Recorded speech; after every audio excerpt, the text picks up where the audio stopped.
Hello everyone, आप सभी को जय मसीह की। मैं मोनिका आज आपके साथ परमेश्वर का वचन बांटना चाहती हूँ। एक विश्वासी होने के नाते हमारे जीवन में परमेश्वर की उपस्थिति और प्रार्थना का जीवन बहुत महत्वपूर्ण होता है, क्योंकि अगर हमारे जीवन में परमेश्वर की उपस्थिति है तो हम परमेश्वर जैसा हमारे जीवन को चाहते हैं, हम अपने जीवन को वैसा रखते हैं।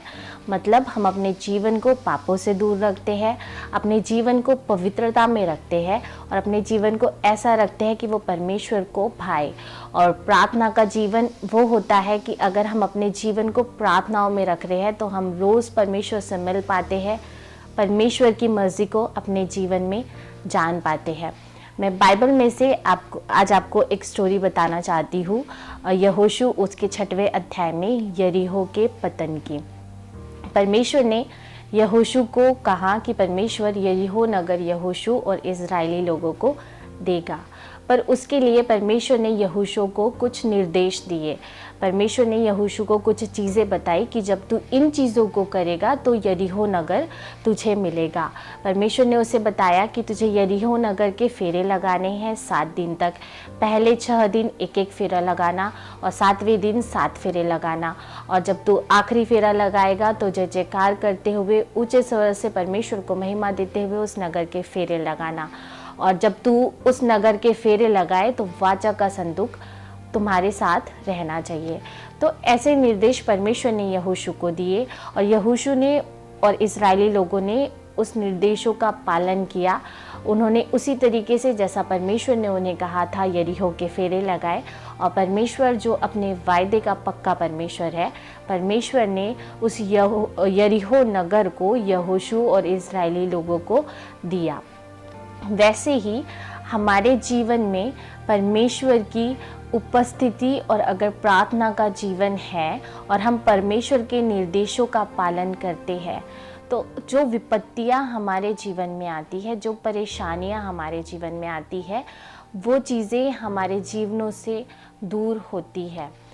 हम अगर परमेश्वर के निर्देशों का पालन करते हैं, जैसा परमेश्वर हमसे कहते हैं, अगर हम वैसा करते हैं और हमारे जीवन में परमेश्वर की उपस्थिति है और हमारा जीवन प्रार्थना का जीवन है, तो परमेश्वर हर बड़े से बड़े पहाड़ को जो हमारे जीवन में विपत्ति बनकर आता है हमसे दूर करते हैं।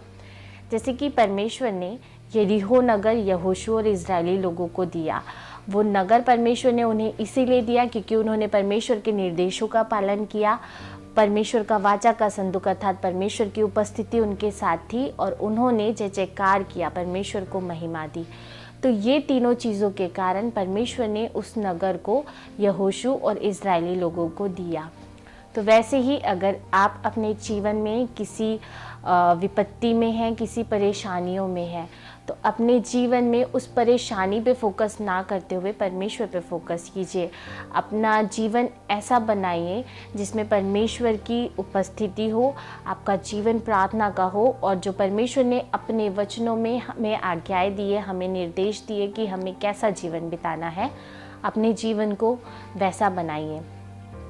और ज़रूरी ही नहीं कि अगर हम विपत्ति में हैं तो ही हम अपने जीवन को पवित्रता का जीवन बनाएं।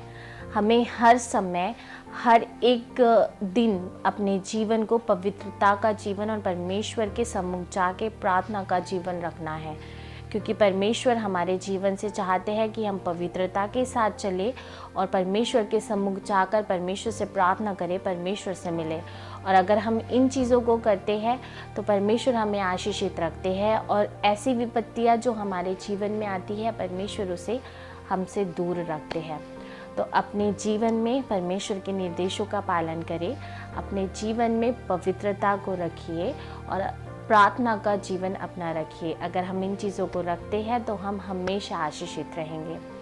God bless you all. Shalom.